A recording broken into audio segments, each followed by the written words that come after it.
അസ്സലാമു അലൈക്കും വറഹ്മത്തുള്ളാ. അൽഹംദുലില്ലാ വസ്സലാത്തു വസ്സലാമു അലാ റസൂലില്ലാ വഅലാ ആലിഹി വസ്വഹ്ബിഹി അജ്മഈൻ അമ്മാ ബഅദ്.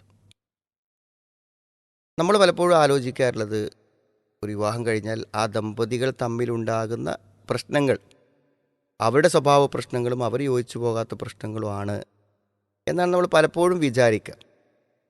അങ്ങനെ ഉണ്ട്. പക്ഷേ ഈ വിവാഹത്തിൻ്റെ ആദ്യ നാളുകളിൽ നടക്കുന്ന വിവാഹമോചനങ്ങൾ അതിലെന്തായിരുന്നാലും ചെറിയൊരു പങ്ക് ഈ കുട്ടികളുടെ മാതാപിതാക്കൾക്കുണ്ടെന്നുള്ളതാണ് ഒരു വസ്തുത. അപ്പോൾ സ്വാഭാവികമായൊരു ചോദ്യം, ഈ മാതാപിതാക്കൾ എങ്ങനെ സ്വന്തം മക്കളെ വിവാഹം അത് തകരാറാകാൻ വേണ്ടി അവർ ബോധപൂർവം ചെയ്യുന്നത്? അവർ ബോധപൂർവം ചെയ്യുന്നതല്ല. പക്ഷെ നമ്മൾക്ക് ചില നിർദ്ദേശങ്ങളും അതേപോലെ തന്നെ ഇസ്ലാമികമായ ചില പരിഹാര മാർഗങ്ങളും അള്ളാഹു പറഞ്ഞു തന്നിട്ടുണ്ട്. നമ്മൾ ആ നിലക്ക് തന്നെ വിഷയങ്ങളെ കാണണം. നമ്മൾ വൈകാരികമായി നമ്മൾ ഇമോഷണലായി കാര്യങ്ങളെ കാണുമ്പോൾ നമ്മൾ വിചാരിക്കാത്ത പ്രത്യാഘാതങ്ങളിലേക്ക് എന്ത് ചെയ്യും അത് നയിക്കും. ഒരു പക്ഷേ വിവാഹമോചിതരാകേണ്ടി വന്ന എത്രയോ ദമ്പതികൾ അവരെ മാതാപിതാക്കൾ ആ സമയത്ത് സ്വീകരിച്ച ചില സമീപനങ്ങളും ചില ശ്രദ്ധയില്ലായ്മയും കൊണ്ട് വേർപെട്ടു പോയ ആളുകൾ ആ വേർപാടിനെക്കുറിച്ച് മരണം വരെ വേദനിച്ചിട്ടുണ്ട്. ഇപ്പോഴും വിധവയായി ജീവിക്കുന്ന ഒരു സഹോദരി അറിയാൻ പറ്റും.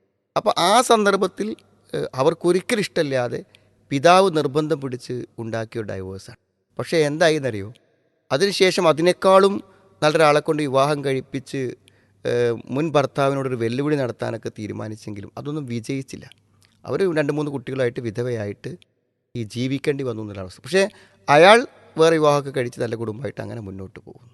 അപ്പോൾ എന്താണിത് സംഭവിക്കാൻ കാരണം എന്നറിയോ, ചെറിയ പ്രശ്നങ്ങൾ ഉണ്ടാകുമ്പോഴേക്ക് എന്ത് ചെയ്യും, നമ്മളത് പെൺകുട്ടിയുടെയും അതേപോലെ തന്നെ വരൻ്റെയും വധുവിൻ്റെയും ഭാര്യയുടെയും ഭർത്താവിൻ്റെയും മാതാപിതാക്കളിൽ ഇടപെടും. ഇപ്പോൾ ഈ പെൺകുട്ടികൾ വന്ന് സങ്കടം പറയുമ്പോൾ ആ സങ്കടം കേൾക്കുമ്പോൾ എന്ത് ചെയ്യും, അവിടുത്തെ ഉമ്മൻ്റെ പെരുമാറ്റം അല്ലെങ്കിൽ വീട്ടിലെ പെരുമാറ്റം അല്ലെങ്കിൽ മരുമകൻ്റെ പെരുമാറ്റം ചില പ്രശ്നങ്ങളുണ്ടെന്ന് അറിയുമ്പോൾ നമ്മൾ ഇവിടുന്ന് വാപ്പിമ്മയും നമ്മുടെ പെൺമക്കൾക്ക് വേണ്ടി നമ്മൾ അവരുടെ ഭർത്താവിൻ്റെ വീട്ടിലേക്ക് ഫോൺ ചെയ്യും. അപ്പോൾ നമ്മുടെ കുട്ടീൻ്റെ കാര്യത്തിൽ ചോദിക്കുമ്പോൾ അവർക്ക് എന്ത് ചെയ്യും, അവരൊരു പ്രതിയാക്കപ്പെടുമ്പോൾ അവരതിനോട് പ്രതികരിക്കും. അവരും വളരെ ഇമോഷണലായിട്ട് സംസാരിക്കും. ഇപ്പോൾ രണ്ട് കൂട്ടരും ഒരു പക്ഷേ മക്കൾക്ക് വേണ്ടിയുള്ള സംസാരത്തിൽ എല്ലാ പരിധിയും വിട്ട് വൈകാരികമായി സംസാരിക്കും. സത്യത്തിൽ നിലവിലുള്ള പ്രശ്നങ്ങളെല്ലാം അതോടുകൂടെ പോകും. പിന്നെ ഈ സംസാരമായിരിക്കും ഈ ബന്ധം തകരാറാകാനുള്ള അടിസ്ഥാന കാരണമായി മാറും. അതുകൊണ്ട് നമ്മളെപ്പോഴും ചിന്തിക്കേണ്ടത്, നമ്മളങ്ങനെ വൈകാരികമായി സംസാരിക്കരുത്. പരമാവധി നമ്മുടെ കുട്ടികൾക്ക് ഉപദേശം കൊടുത്ത് അഡ്ജസ്റ്റ് ചെയ്ത് മുന്നോട്ട് പോകാനും കുറച്ചൊരു കാത്തിരിപ്പ്, വിവാഹമല്ലേ നമ്മൾ കാത്തിരിക്കുക. ഇനി അങ്ങനെയല്ല, അത് മുന്നോട്ട് പോകാൻ പറ്റാത്ത രൂപത്തിലുള്ള പ്രശ്നമാണ്, കുട്ടീൻ്റെ ഭാവിക്ക് എന്നും ദോഷകരമായി തീരുന്നൊക്കെ തോന്നുകയാണെങ്കിൽ നമ്മൾ എന്ത് ചെയ്യുക അറിയോ, ഹക്കമിൻ്റെ അഖിലിഹി ഹക്കമിൻ്റെ അഖിലിഹാണ്. രണ്ട് ഭാഗത്തും മധ്യസ്ഥന്മാർ വേണം. ഈ മധ്യസ്ഥന്മാർക്ക് വേണ്ടി ഉപയോഗിച്ച പദം ശരിക്കും ഹക്കമ് എന്നാണ്. ശരിക്കൊരു ഹാക്കിമാണ് അയാൾ, ഒരു വിധി പറയുന്ന ആളാണ്. അതുകൊണ്ട് പല ഗുണങ്ങളുണ്ട്. ഒരു ഗുണം എന്താ വെച്ചാൽ, നമ്മൾ പരസ്പരം സംസാരിക്കുമ്പോൾ എന്ത് ചെയ്യും, നമുക്കത് വൈകാരികമായിട്ടേ പറയാൻ പറ്റുള്ളൂ. പക്ഷേ മധ്യസ്ഥന്മാർ എന്ന് പറഞ്ഞാൽ നമുക്ക് പരിചയമുള്ള ആളാണ്.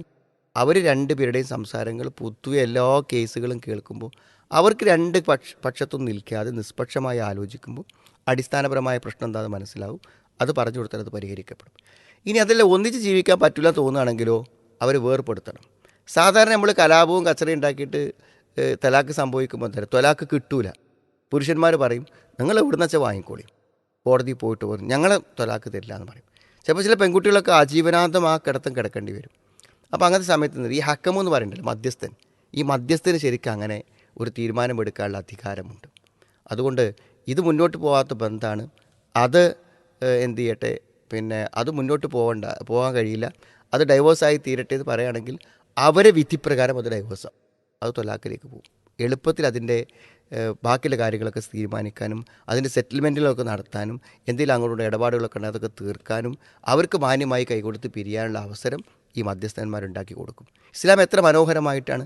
ഇനി നിങ്ങൾ ആലോചിക്കും, നിങ്ങൾ ഇനി മുന്നോട്ട് പോകുമ്പോൾ സ്വാഭാവികമായി എന്താ വെച്ചാൽ മനുഷ്യൻ്റെ ചില പിടിവാശികളാണല്ലോ ഇതിനൊക്കെ കാരണം. ഈ പിടിവാശികളെക്കുറിച്ച് ഖുർആൻ പറയുന്നത് എന്താ, ഷുഹ് എന്നാണ്. അതായത് പിശുക്ക്, സ്വാർത്ഥ എന്നൊക്കെ പറയാമല്ലോ. നമ്മൾ മറ്റെന്തോ ആയിക്കോട്ടെ, അപ്പുറം എന്തോ ആവട്ടെ, നമ്മുടെ കാര്യം നടക്കണമെന്നുള്ളൊരു മനസ്സുണ്ടല്ലോ, ഇത് മനുഷ്യൻ്റെ പ്രകൃതിയാണെന്നാണ് പറയുന്നത്. അപ്പോൾ വിട്ടുവീഴ്ച എന്ന് പറഞ്ഞാൽ ഈ പിശുക്കിനെ നമ്മൾ വിട്ടുവീഴ്ച ചെയ്യാണ് ചെയ്യുന്നത്. നമ്മൾ മറ്റുള്ളവർക്ക് എന്ത് ചെയ്യുക, നമുക്ക് കിട്ടേണ്ട ചില അവകാശങ്ങൾ നമ്മൾ അവർക്ക് വിട്ടുകൊടുക്കുക. ഇങ്ങനെ വിട്ടുവീഴ്ചക്ക് തയ്യാറായാൽ ഒരു ബന്ധം പരമാവധി വേർപിരിയാതെ മുന്നോട്ട് പോകാൻ പറ്റും. അതാണ് വസ്തുലുഹു ഖൈർ എന്ന് പറഞ്ഞത്. മസ്ലഹത്ത് ഉണ്ടാക്കുക. എനിക്കിത്രയൊക്കെ കാര്യങ്ങളിൽ ഉള്ള രൂപത്തിൽ ആണെങ്കിലും ഞാൻ ജീവിച്ചു പോകാമെന്ന് ഭാര്യ തയ്യാറാകുക.